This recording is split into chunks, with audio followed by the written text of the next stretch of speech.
Bienvenidos al canal de Noticias Diarias. Ucrania se ha convertido en el desastre de Rusia. Rusia está perdiendo su dominio en el Mar Negro. Mientras la guerra entre Rusia y Ucrania entra en su noveno mes, el líder ruso Putin sigue teniendo días malos. Con la invasión que inició en Ucrania, Putin cayó en una situación muy difícil tanto en la guerra, en la mesa diplomática como con las noticias del interior de su país, y perdió su poder e influencia. El presidente ruso, Vladimir Putin, se quedó solo en esta guerra interminable cuando sus aliados secretos se hicieron a un lado. Crece la crisis entre Putin y el Kremlin. La seguridad de Occidente, especialmente de la UE, está directamente relacionada con la seguridad tanto de Oriente Medio como de Asia Central, y el Mar Negro está en el centro de esta conexión. Rusia está perdiendo su influencia en la región día a día. El equilibrio de poder en el Mar Negro también ha cambiado. El dominio de Rusia en el Mar Negro se rompió. Rusia sufrió grandes pérdidas como resultado del éxito del valiente ejército ucraniano al tratar de preservar y recuperar su integridad territorial. Ucrania quiere deshacerse de la pesadilla rusa lo antes posible lanzando ataques desde todas partes, incluidos tierra, aire y mar. El rostro del presidente ruso, Vladimir Putin, ya no sonríe. Durante el fin de semana, las fuerzas ucranianas lanzaron un ataque muy exitoso contra las fuerzas navales rusas en Sebastopol. Este ataque inesperado de Ucrania sorprendió a Rusia y, según los informes, una fragata y un dragaminas resultaron dañados e inutilizables. Ucrania atacó a la armada rusa sentada en el puerto con vehículos aéreos no tripulados. La historia ya ha dicho que debemos esperar tal movimiento. Los marines siempre han temido los ataques portuarios. La perspectiva de que los barcos sean atacados por fondear, aunque a menudo es desesperada, representa una amenaza no solo para la integridad de la flota, sino también para los nervios del poder marítimo. Los ataques fueron realizados por vehículos de superficie no tripulados o vehículos aéreos no tripulados UAV. El video tomado durante el ataque se convirtió en otra ayuda propagandística para Kiev. Tales éxitos son fundamentales para mantener el apoyo a la guerra en casa, y en toda la coalición internacional que actualmente apoya a Ucrania. Las implicaciones militares del ataque parecen ser limitadas, pero estratégicamente importantes. Porque Rusia ya no puede contar con la seguridad de su fondeadero en Sebastopol. El mayor alcance de las armas ucranianas pone la viabilidad de la base en un gran signo de interrogación. Este es un problema para Rusia.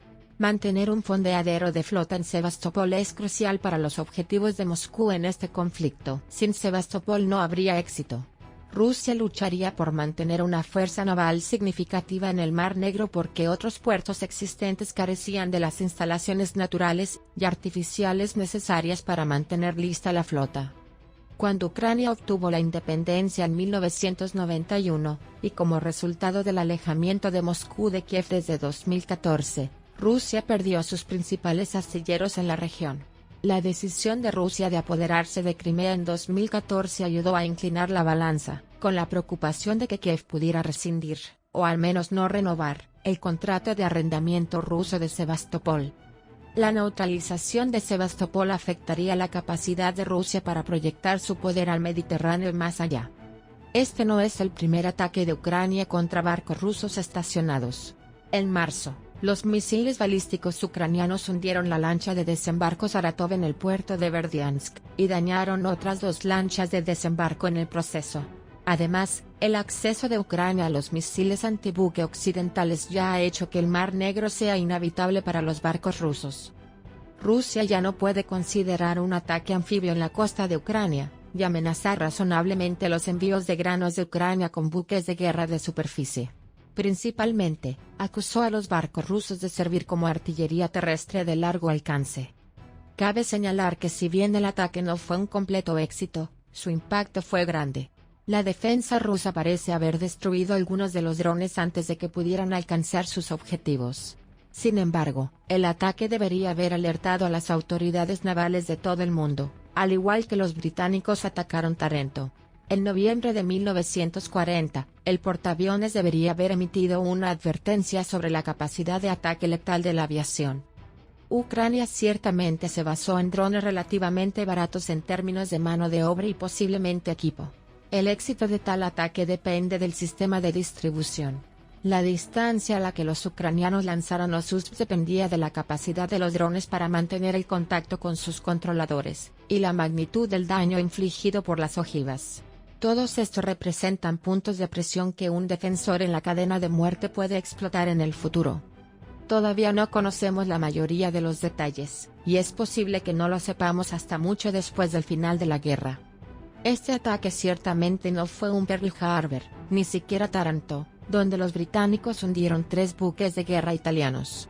Pero ofrece algunas lecciones tanto para los atacantes como para los defensores. En el futuro, los atacantes utilizarán naves nodrizas de largo alcance, probablemente submarinos, pero posiblemente barcos mercantes, para lanzar USV submarinos no tripulados lo más cerca posible del objetivo. Penetrar las defensas físicas, cinéticas y electrónicas de las instalaciones portuarias críticas es posible, pero no fácil, especialmente contra un oponente hábil que espera ser atacado. En cuanto al futuro de este conflicto, el atentado revela lo mal que le fue la guerra en el mar a Rusia, que empezó el conflicto con grandes ventajas. Aunque Moscú anunció al comienzo de la guerra que abandonaría el acuerdo de transporte de granos con Ucrania, no está claro que Rusia pueda prevenir efectivamente tales envíos sin recurrir a ataques submarinos o de misiles de crucero de largo alcance. Cualquiera de estos sería extremadamente dañino en la escena internacional, especialmente cuando afectan los envíos de granos a los países en desarrollo.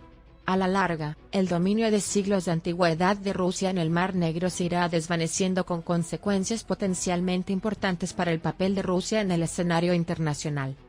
Si bien abundan los ejemplos de ataques a puertos a lo largo de la historia, una combinación de innovaciones tecnológicas y doctrinales se combinó para hacerlos más complejos en el siglo XX. Los ataques a puertos se volvieron extremadamente raros en la Primera Guerra Mundial debido a una combinación de radio, reconocimiento aéreo, submarinos de corto alcance y defensas como torpederos y minas oceánicas. Durante la Segunda Guerra Mundial, los tácticos de la Marina idearon varias formas innovadoras de atacar a los barcos enemigos cuando eran más vulnerables. Incluso después del ataque de Sebastopol en Ucrania, el progreso de los ataques al puerto se consideró digno de reconsideración. Por otro lado, según la información recibida, el Rhode Island, el submarino nuclear más grande del mundo, fondeó en Gibraltar para una visita prevista al puerto, lo que será visto como una clara señal a Vladimir Putin sobre la capacidad occidental. Un alto comandante estadounidense dijo que la llegada del barco debería verse como una prueba del compromiso amurallado de Estados Unidos con sus aliados, y reforzó un mensaje similar del ministro de las Fuerzas Armadas británicas, James Heappey, hace horas. El secretario de las Fuerzas Armadas, James Heappey, destacó anteriormente que las bases militares de Gibraltar son de gran importancia estratégica. Equipado con misiles balísticos Trident II, el submarino de 560 pies es un submarino de misiles balísticos de clase Ohio de la Marina de los EU, que ha estado en servicio desde 1994. Los submarinos de la clase Ohio patrullan constantemente, y constituyen una parte importante de la capacidad nuclear de los Estados Unidos.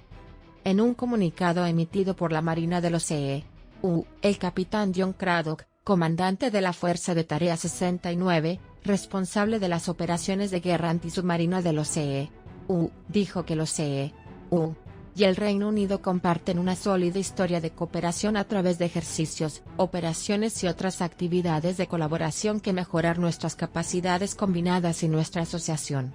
En resumen, la sofisticación, la letalidad y la experiencia táctica de Rhode Island personifican la eficacia y el poder del poder submarino. Incluso fue escoltado a Rhode Island por Royal Marines cuando llegó al territorio británico de ultramar. Ha sido sorprendente la cantidad de veces que en los últimos meses se ha planteado Gibraltar como opción para el posicionamiento de aviones de reconocimiento naval, en los meses en que lo hacen los submarinos rusos. Porque las bases de Gibraltar tienen una gran importancia estratégica, no solo para el Reino Unido, sino para toda Europa. Si quieres seguir de cerca los últimos acontecimientos, no olvides suscribirte al canal.